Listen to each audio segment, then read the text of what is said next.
and welcome to the Chrissy B Show. What do you consider to be the most difficult job in the world? Is it being a soldier, a nurse, a politician perhaps? Well, I think many people would agree that being a parent tops the lot.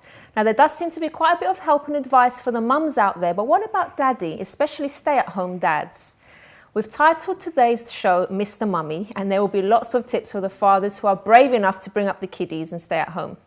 My guests tonight are Neil Sinclair, author of The Commando Dad, Tim Atkinson, a full-time stay-at-home dad and author, and Robert Ashertate, who is still trying to get used to juggling work and being a father, so he'll be getting some advice on the show as well.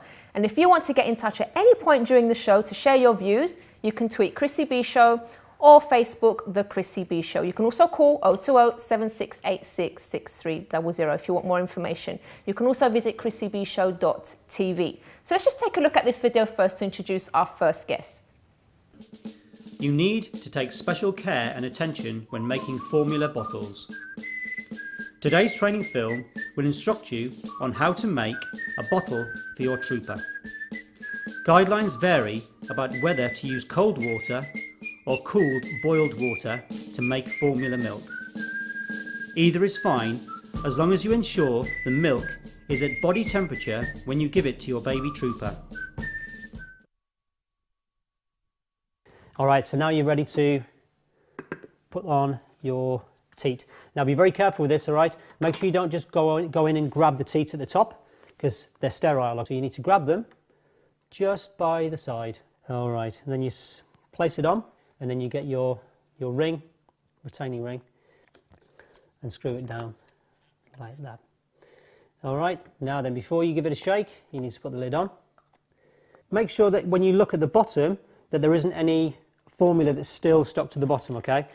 Now then, you need to check to make sure the temperature is correct. Okay, now the way we do that is by taking the lid off and then over the sink, a little bit on your wrist. That's the correct temperature. And we've got a waiting baby ready to go. Neil. Hello. Hi, welcome to the show. Thank you, thank you. So just to quote something that you wrote on your website, now you've been a role engineer commando, PE teacher, security guard at the UK mission to the UN in New York, and a PCSO in the Metropolitan Police. But you say by far the most demanding job to date is being a stay-at-home dad to your 3 children. That's correct. Really? Absolutely, yeah. I mean, weren't those jobs pretty tough themselves? They were in themselves. However, the thing is with those types of jobs is that you've had plenty of training, especially being a commando. The level of training that you get in the British forces is just fantastic.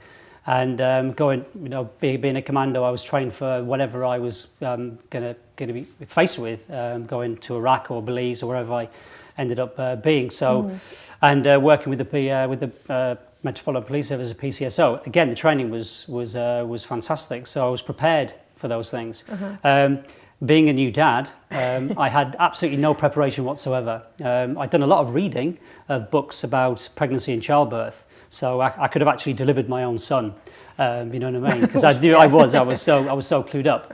But then, moving forward, no, clueless, absolutely.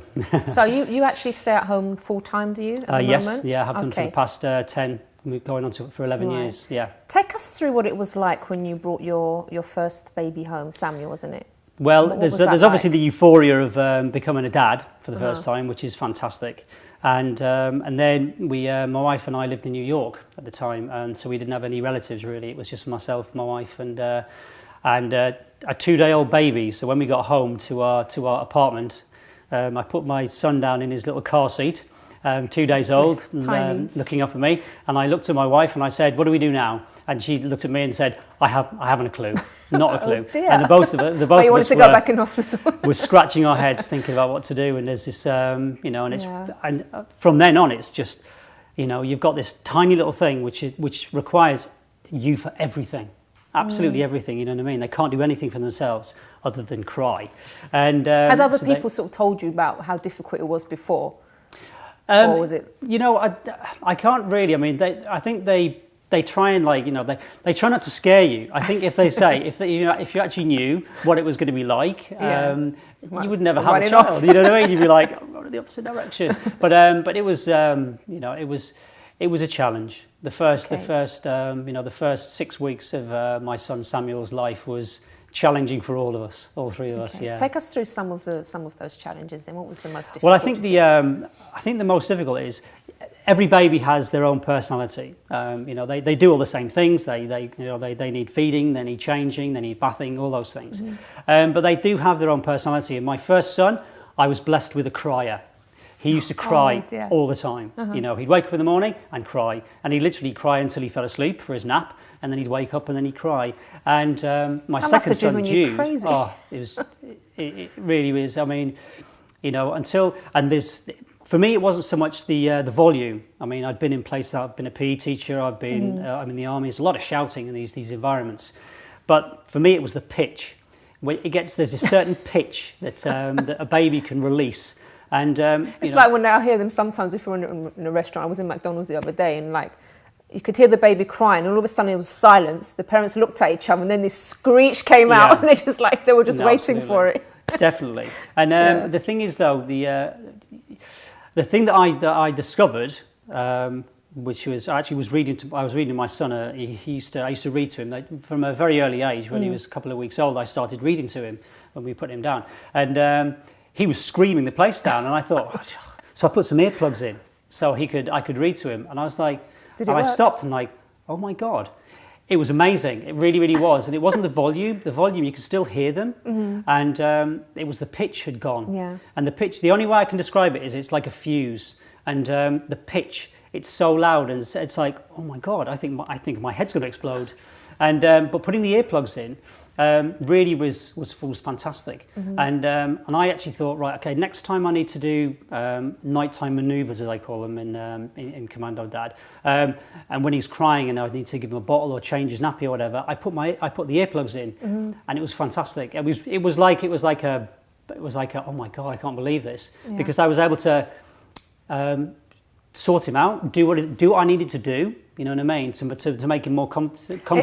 But this thing that's happened that you're talking about, did that happen after you decided to apply your... Yeah. Tell us how you got to that decision. Well, what happened was the first 6 weeks, if anybody offered me £1 million to redo the first 6 weeks of Samuel's life, I would laugh and say, you keep your money in your pocket. I would not do them 6 weeks again. It was horrendous. I mean, for various reasons, it was really, really hard work. And the stress and the tiredness, and I'm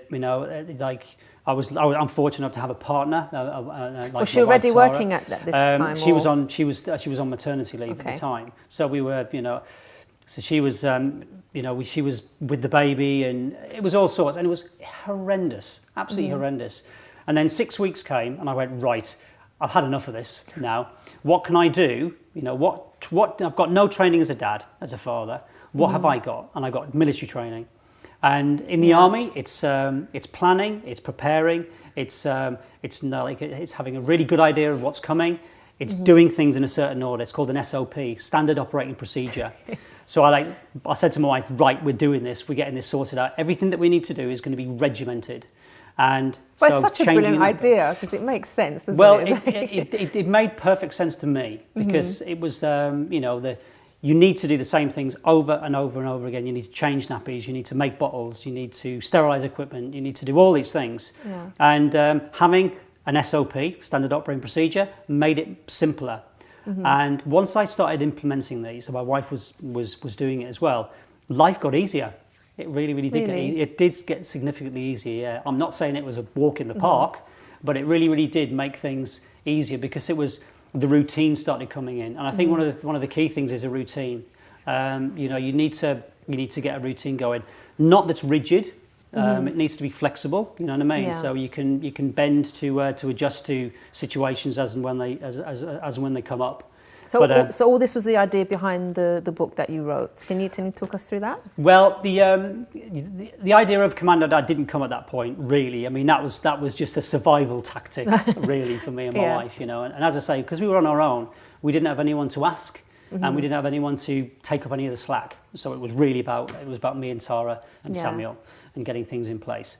But the idea for the book came later on. My wife, we had another son about a year later. Jude was born, and then we started toying with the idea. I was like, there needs to be someone had written a manual to be a dad, and they'd handed it to me. That would be fantastic, wouldn't it? Wouldn't that be great? And we toyed with the idea, and we kicked the idea around.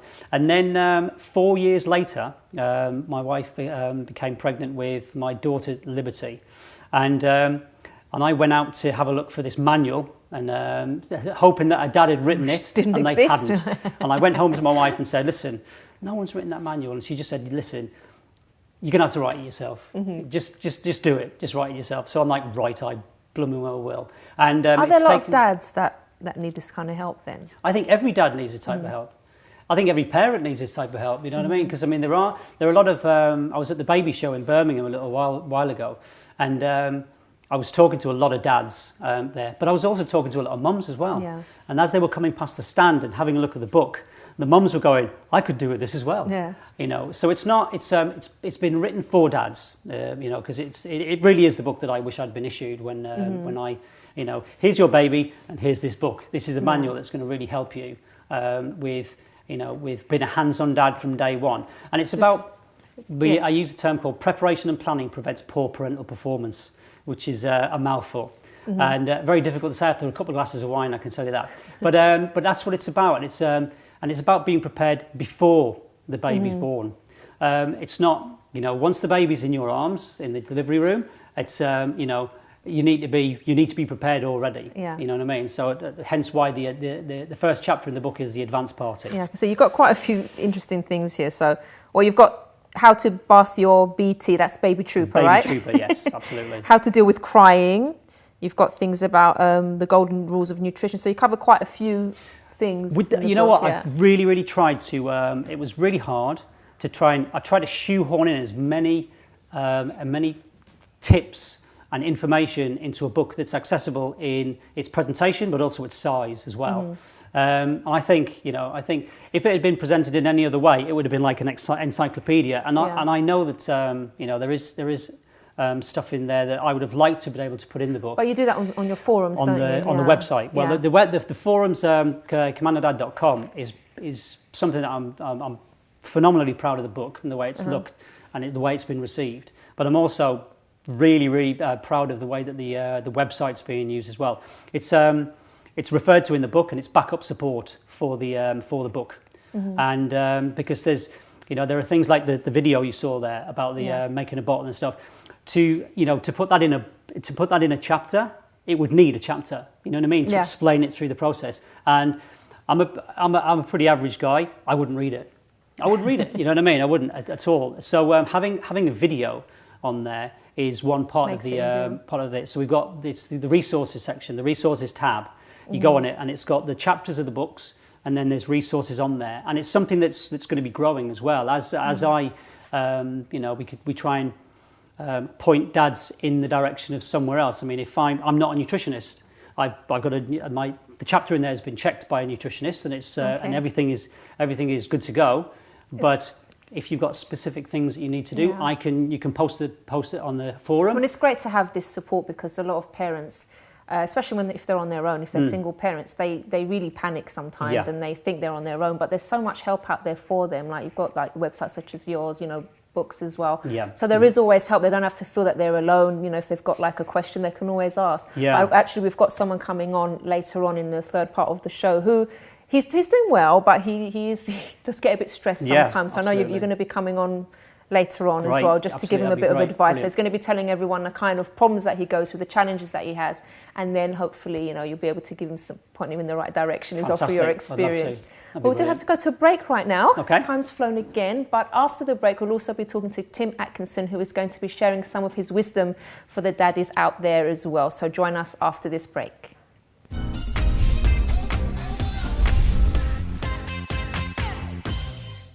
Welcome back to the Chrissy B Show, where we're speaking about stay-at-home dads and the challenges that they face. Let's look at this next video now to introduce our next guest, Tim Atkinson. Bringing up Charlie, a full-time job and an award-winning blog. Tim has been sharing his experiences of being a stay-at-home dad for the past 2 years. There's a good boy. Do you want me to get you a tomato as well? And his favourite food is roasted fox and all fox spare on the ground. Charlie's mum has been at work while Tim has been writing and winning 2 awards for his observations on the challenges and triumphs of full-time fatherhood. So, Tim, welcome to the show. Thank you. Nice to be here. Oh, another stay-at-home dad. So how did that come about and what were you doing before that? I was a teacher, and I'd been a teacher for, longer than I care to remember, really. But I'd gone into teaching because I liked the work in the classroom. I enjoyed the interaction with the children, and I'd done a few jobs before on a temporary basis, and I knew that an office job wasn't sort of the kind of thing I was going to spend my life doing until I retired. But unfortunately, it's like most things, if you're good at something, you get promoted, and in my case, I got promoted out of the job that I enjoyed into an office where 60% of my time, I was dealing with a stack of government paperwork. So at about the time that Charlie was born, my wife had also got promotion. She's a teacher and was very keen to go back full time. I was at the stage where I was at a bit of a career plateau, and if I hadn't taken a step back and become a stay-at-home dad, I would have looked for a career change at that point in my life in any case. So it just happened to sort of mesh together very well. Weren't you a bit like, oh, what will people think? Male staying at home looking after kiddies. What did you think of that? Yeah, well, I kind of was and I wasn't. I had a bit of experience with my daughter Sally, who's 14, but obviously there was a bit of an age difference there. So, but I knew some of the kind of childhood rituals and some of the. I'd been a bit of a hands-on dad, and I tried to get as involved as I possibly could, without having the benefit of Neil's manual, of course, but it had been something that I enjoyed, and I was actually looking forward to the chance to do it full time and not to miss out on some of those sort of early infancy milestones. Sally had a great start at the nursery she went to. We both got on with our careers at the same time, and by the time she was ready for school, she was socialised and integrated very well. So I don't regret that in any way, but by the same token, she celebrated her birthdays in the nursery with the nursery staff, blowing out the candles on her cake. She took her first steps in front of the nursery teachers rather than at home with us. And so there was a little tinge of regret. There was a little tinge of, a sense that I'd missed out on something that I didn't want to miss out on again with Charlie. So I was actually quite looking forward to it. I was keen to embrace it. Okay then. So what would you say were the main challenges for you staying at home and looking after Charlie, first of all? It's a challenge regardless of the sex of the parents. It's a challenge, I think, for a stay-at-home mum, and it's a particular challenge for a stay-at-home dad because, of course, there aren't that many of us, although, in fact, there are a growing number these days. Sometimes. So I was saying to you earlier, because I thought I had this perception in my mind that, maybe men would cope a bit better because they're not as emotional in some cases as women can be, or maybe don't get as stressed, or maybe they don't show that they get as stressed. So I thought maybe men would maybe deal with it a bit better. To be honest, I'm not sure it makes a big difference. I think there are good parents and bad parents, and I don't think it matters whether those parents are mums or dads. And there are some mums. I'm not including my own partner in this by any means, but there are some mums who are quite happy to sort of take a step back and hand over some of those day-to-day sort of parenting duties to their male partner. I think the problems come with society's expectation. When I started just over 3 years ago, nearly 4 years ago, I was literally the only man going to what in many cases is still called the mother and toddler group. So they need to change that, don't they? Well, they do. They need to change the name for a start. We needed to change the name of this show as well because I got a bit told off about that. We called it Mr. Mummy, so that was a good move, right? I mean, those kind of things are changing because there are now more stay-at-home dads. Whether that's by choice or not is a moot point. I think there are an awful lot of people who have had no choice through redundancy or career change. They've had to take on the role, and in some cases it's perhaps been reluctantly, but men are seeing how hard it really is now, aren't they? It's certainly true. I can can certainly echo what Neil says. I mean, it's the hardest job I've ever done. It really is, bar none. But it's also the most the pay is rubbish as well, but it's also the most rewarding. I mean, there are experiences that happen on a day-to-day basis, tiny things, inconsequential things that wouldn't really mean too much to anybody else. But the magic of the moment is there. And if you're there to take part in it and observe it and sort of mentally record it. It's fantastic. It's a privilege, it really is. Yeah. Normally when you see like a couple that's just had a baby, you tend to kind of ask mummy, you know, how are you? How are you coping? Is everything okay? Do you need anything? And it's like the dad's a bit sidelined, isn't he? What do you think about that? Well, I mean, he can be. And of course, there's a very good reason for asking the mum all those kind of questions. I mean, she's gone through, you know, probably one of the most traumatic physical experiences any woman can ever go through. So there are very good reasons for asking your mum that. But after those first few days and weeks have elapsed, a dad has every reason to get involved and to make the most of that time, as a mum does. You know, dads should be taking their share of the nighttime feeds if it's all possible. They certainly should be changing 50% of the nappies at the very least, you know. I don't think my dad ever changed my sister's I don't think my dad did either. No, it's but a he was there all the generational time because both my parents worked from home, so they both looked after us. But I remember my dad taking me to school later on, and so he did those kind of things. But my mum did more the sort of work, the manual work. But what I mean is, physically, we're not that different. Okay, there are certain things like giving birth, like breastfeeding, that men can't do. But apart from that, I mean, our stress responses, hormonal levels rise in men. Neil was talking about crying babies. Male hormones rise in response to the sign of any child in distress, any baby crying, whether it's their own or not. And they don't respond in a particularly measurable way. They, you know, dad might sort of put it down to a bit of irritation and do what Neil did and stick the earplugs in and whatever else. But it's a physical response, and we're sort of emotionally and physically geared up to be parents, every bit as much as mums are. Okay, so how did the blog come about? Because that's quite popular, isn't it? It is, yeah.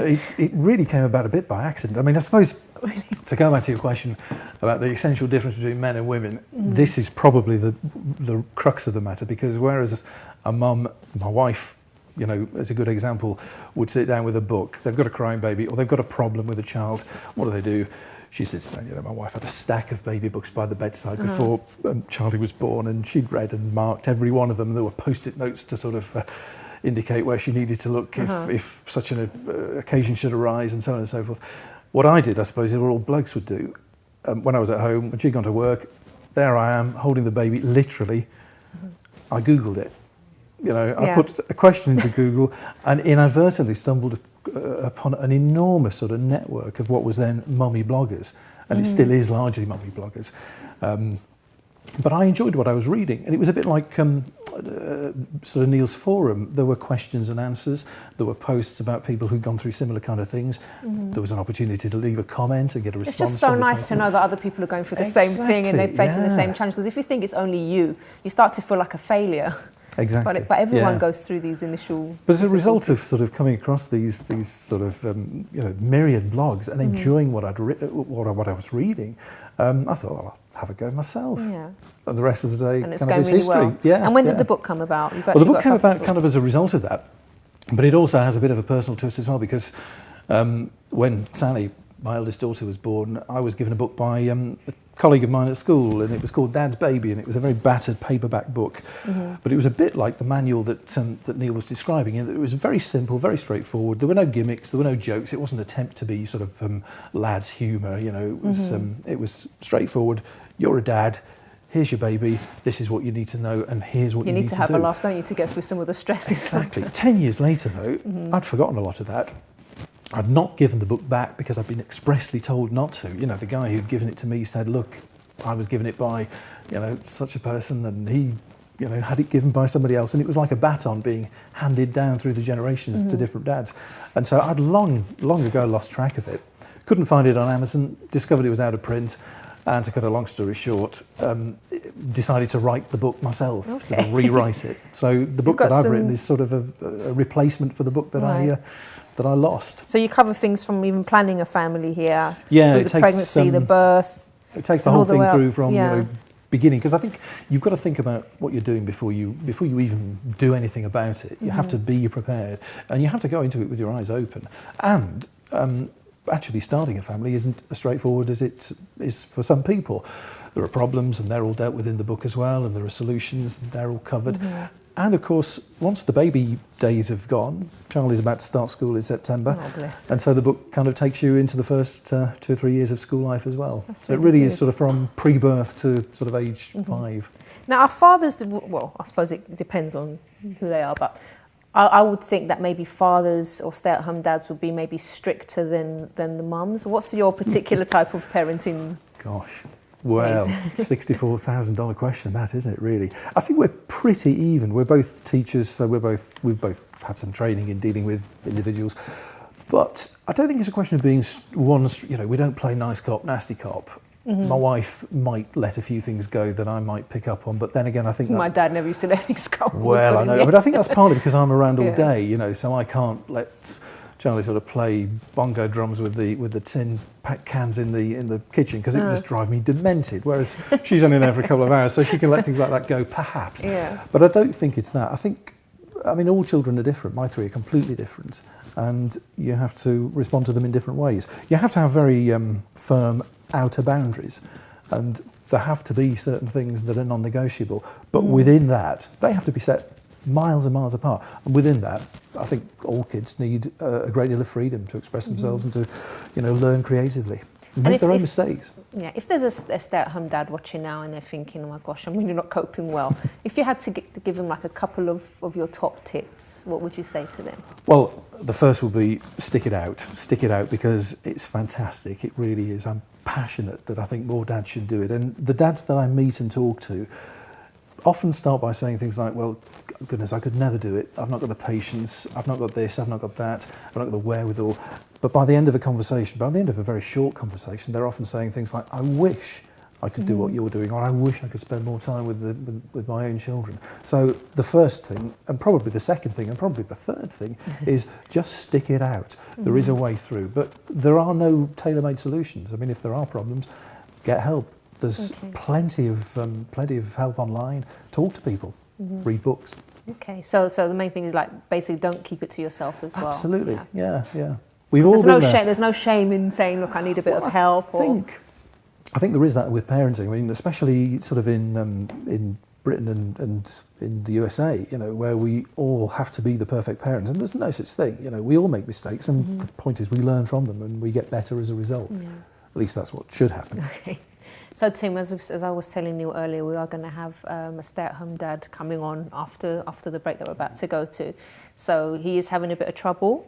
I think he's doing quite well because he's got a lot on, but you know, maybe you could have a chat with him and see how you and Neil can help him as well. Sure. Is that okay? Yeah, that's fine. All right, so we're looking forward to that. So if you want more information, if you want to get in touch as well, if you have a question at all, you can give us a call on 020 7686 6300. And just to let you know, everything that you see here is also on our website. We put the previous shows up there, so you can take a look there. If you do miss something, you can visit chrissybshow.tv. Everything is there.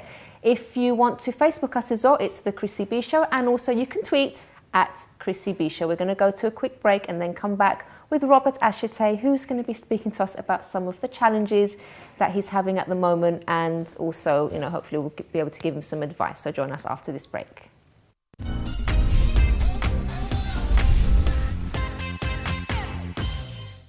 Welcome back to the Chrissy B Show, where I have three wonderful fathers sitting here with me. Two of them we've spoken to already, and now joining us as well, we have Robert. Hi, Robert. Good evening. Welcome to the show.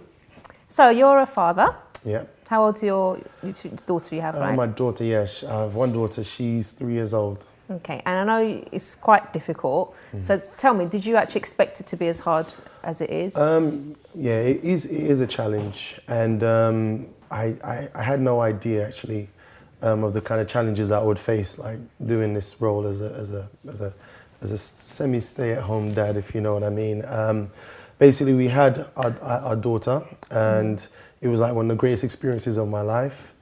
And one of the things that I always said within myself is that when I have my child, you know, I'm going to really try my best to be in their life. So even when, you know, in the hospital, you know, I was, you know, making sure I was there doing my part. Antenatal, child comes out. Sorry. You know, I love the terminology. Yeah, I tell you. Pops out. But, yeah. You know, and what I believe it was Neil was saying about you automatically have that that protective instincts for the child. You know, like every time I would always wake up to see if she, you know, how she's doing, if she's okay, you know, and then afterwards I really was involved, even though I was working at that early stage. I was really involved in the changing the nappy. Me and my wife agreed within ourselves to like take turns, you know. Sometimes she just wouldn't wake up and I'd be like nudging her. Like, it's your turn. But she'd just lie there, so I'm like, okay, let's do this. And then it came to a point in my career where I always aspired to have my own business. And if I was to What wait... was your job before? I was involved in video production. So I was involved in that for 10 years. Radio production and television. So I got a lot of experience in that. So I felt that, you know, the time I had in that equipped me to go it alone. Challenges were, it was a time of credit crunch, you know, because it was like only just about a year ago. It was a year ago. But I said, no, I'm going to go for it because we can't wait. So I have a child. My wife's working. She does a job. She gets paid pretty well. But I chose to take on the challenge, you know. And when I went for it, obviously I got to work concerning my business. But then obviously... That was quite a brave thing to do with a young child, because most people say, oh, maybe I should just wait, carry on in my job for a while. It's true. It's quite a brave thing to do. I know. I mean, because the thing is, because I aspire for big things. And when you aspire for big things, you have to face the challenges, you know what I mean? And so with my daughter now, she was going nursery at that time, you know, like nursery. And it's like, okay, one of the cutbacks we had to make, seeing as I'm at home, the child can stay with me. And did you know what you were letting yourself in for? That's the problem right there. Because you're not just looking after her, you're actually working as well. Exactly. So how do you cope with that? Or how do you not cope? I mean, because she was 2 years old when I went from employment to take the way of self-employment. She was 2 years old. And, you know, one of the things, because she was already very active, you know, and one of the things I found is because it's creative work, some video production, creativity. You need to think, you need to meditate, you need to sit down and work on your productions and things like that.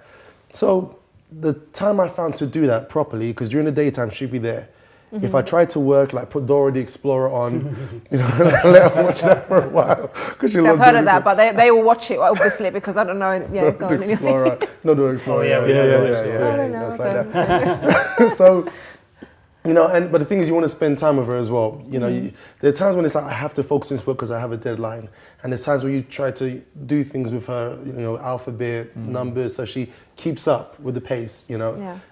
Take her to the park, you know, and there's times when the child just doesn't let you concentrate. You can try to, you can sit there and do the work, you know, that you're trying to do, but they're always, How did the two of you cope with that? Oh, badly, really badly. I mean, I can so recognise what you've just said. I mean, I in the course of writing the book, I mean, my book is divided into tiny short paragraphs, and people think it's by design, and people say, oh, that's a really good idea. And it's nothing to do with that at all. It's to do with the fact that the laptop had to be positioned on the back of the sofa, and I had to write a paragraph in between doing all the things that you've just been talking about. You've just got to fit it together somehow. But I mean, that's a terrifically brave decision to start a new business. And then to, you know, when I did it, I wasn't even thinking about writing a book for a year, 2 years, sort of, and it took me that long to establish a routine and to feel comfortable about what I was doing. But you've taken on both those roles simultaneously. Yes, exactly. You deserve a medal. The thing is, for me, is like I started my own business, but I became a childminder. So you know what I mean? It was like it's nothing. Fit the two in one. So for me, you know, I don't know how. I think it's fantastically brave because, you know, for me, when you know, when my daughter was 2 and I had another little girl and a little boy to look after, you know, that was my time. That was what I was doing. You know what I mean? And to try and do something like yourself and write a book and also look after a child. I think you guys are both fantastic, you really are, man, absolutely. You've got Commando Dad's respect, I tell you what. Absolutely, yeah, mate. You get a medal, mate, absolutely. But so one problem is, one challenge for you is the concentration on your work. So how do you deal with that? And what I found, the best time for you to have peace and quiet, to concentrate, to create, is during the night. So I would find myself like, so I'd do like a power nap from 10 to 11. 10 to 11 power nap. You're familiar with power naps, like you must do all the time. Essential. It's probably, you probably got it in your book. I've got it in my book. The power nap is just... Do they really work? I think I need to They are. They are fantastic. How long do you... 20 minutes. 20 minutes. 20 minutes. Ideally with a bit of caffeine before. So that's just kicking in when you're waking up in 20 minutes. What I found was... What I found was if any longer than 20 minutes... You feel sluggish. You feel sluggish. So 20 minutes. I set my alarm for 20 minutes, because if anything longer and you're like, oh, So it's you- really how difficult, long but do you do wake that up for? and Well, I mean, I would do the power nap, say, for an hour and a half. That's not yeah. okay. Yeah, not serious. No, That's a night's sleep, mate. Yeah, sometimes. But check this out. So what would happen? I wake up like 12 o'clock, and at 12 o'clock, wife's asleep, child's asleep, and I'd work through the whole night, creating to about, say, 5, 6 o'clock. So then when I'd finish the production, I'm happy with it. Okay, I've seen this, the sun's already coming up. So, set myself, wind down, sleep, eventually sleep. I'm out of it. My wife is getting up to work. And she gets up and does... She gets up. Well, the child's still asleep at this time. Okay. So she gets up. I'm just getting into the sweetness of the sleep. You know when the sleep starts to feel good? Yeah. And it's actually doing something for you. Then who wakes up at 9? 9. That's quite good though, isn't it? So, yeah. But I mean, what you're describing is what kind of everyone's got to do and fit a routine. I mean, when I gave up work, my wife's a teacher, demanding job. So one of the things that we agreed I was going to do was to run the house so that she could come home from school at 5:30 and have 2 good quality. So she's doing the bath time sort of routine and putting them to bed and reading them the bedtime story. So I found those kind of 2-3 hours quite good to do, or even just to crash out on the sofa actually sometimes. But it's about sort of fitting some sort of domestic routine that works best for both of you, isn't it? And I think as you said, like to build up a routine. But the thing is with this kind of work is that so like she's jumping up. Daddy, okay, daddy, okay, 9 o'clock. But over time, that was pretty good. That's because she has a routine. She wakes up at 9. She's good for that. She'll sleep like a good time. She won't wake up in the night to cry or anything. She's never done that. But she would wake up. But then afterwards, she would see our daddy sleeping. So she'd sit down next to me quietly, wait for let daddy have his little few moments of sleep. That's brilliant. Yeah, She does that. Exactly. Yeah. And then afterwards, then she would say, Daddy, I want breakfast. So that's about 10. That's when she can't wait anymore. And so then after I get up, I know the drill, and I work it out. But then the next thing comes when, for example, you have meetings. Because you have meetings with people. I have my business advisor. I have meetings with clients, we have to arrange things. So obviously I've got this child to take care of. So luckily, fortunately, I have family that's close by. So when I plan the meeting, which we usually try to be in the morning, I have to arrange things so I can have her somewhere in the morning. And and when her uncle's like, he's there sleeping in bed and we're ringing on the bell like, take the child, it can bring a little conflict, to the final appointment I need to attend. So, so I kind of work my way around it, using family. If I didn't have close family around me, it'd be very, very difficult, Okay. What would you say the main issues are that maybe Tim and Neil could give you a bit of advice on? What do you think? Do you have any questions for them? The main issues, I was thinking, because like obviously she's 3 now, so I've already gone past the stages of milk and nappy changing, which wasn't really a big problem. But I think it could be a thing of, I think managing her time. Yeah. I think what do you describe it differently? So she's having breakfast at 10. Are you then sort of hands-on with her until mum comes home in the evening? Yeah, I mean, so like, every minute of the day? Or? Does she still nap, by the way? Yes, she does. Does she nap? Sometimes she does. It depends how active she is.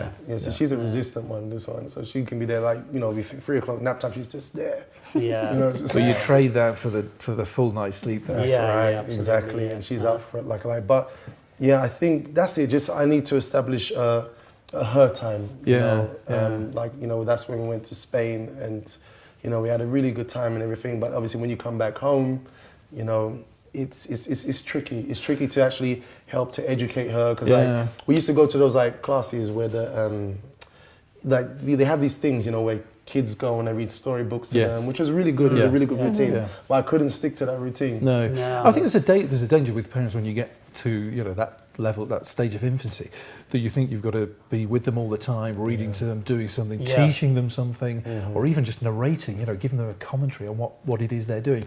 I think it is quite important. It's difficult, but it's quite important, I feel anyway, to stand back, and just observe or even read a book. How much time should you be spending then with Well, children? it should be about 50-50, but I think there's a danger.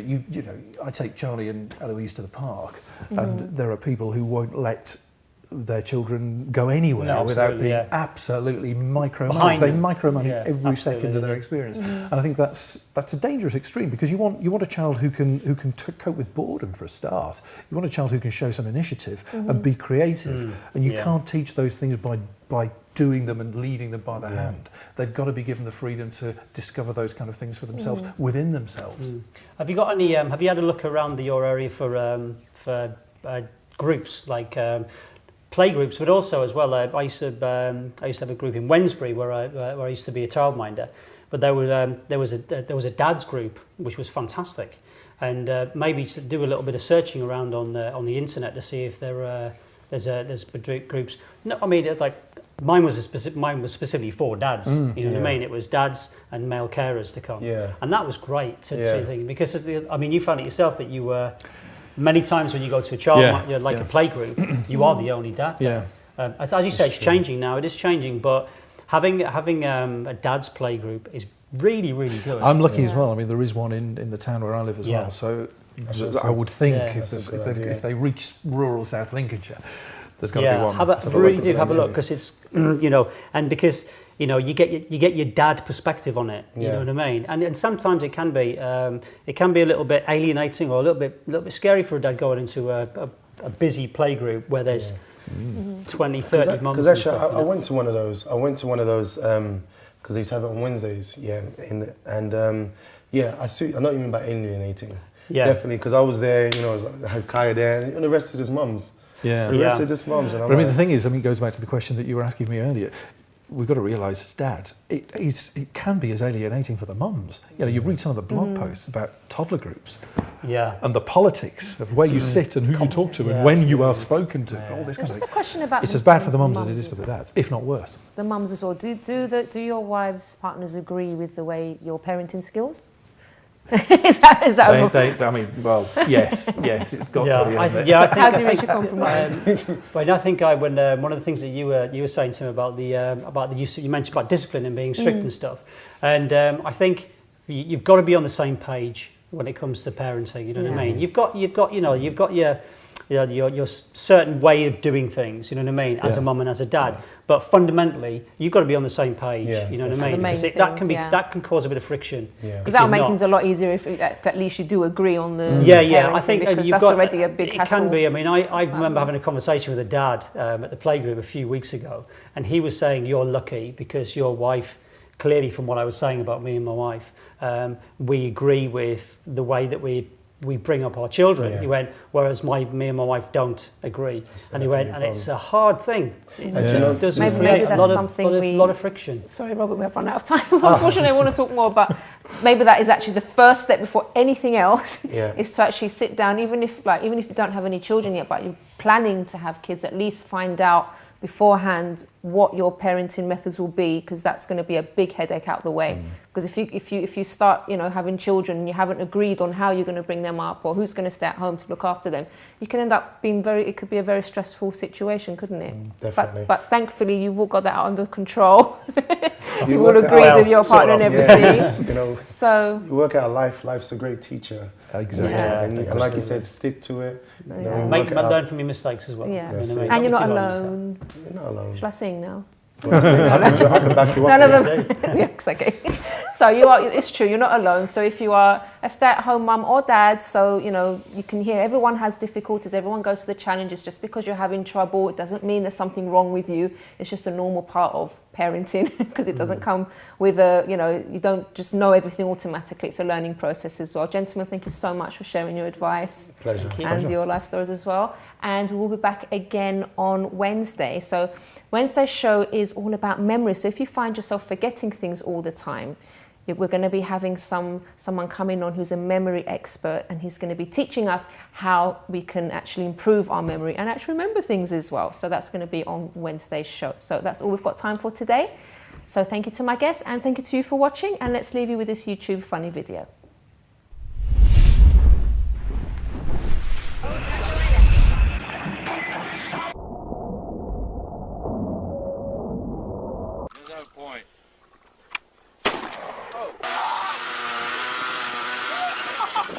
Да, мне похеру.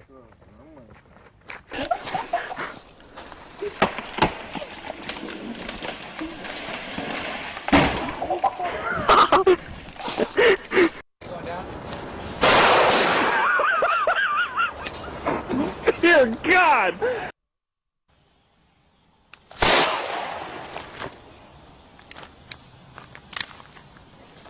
I just shot myself.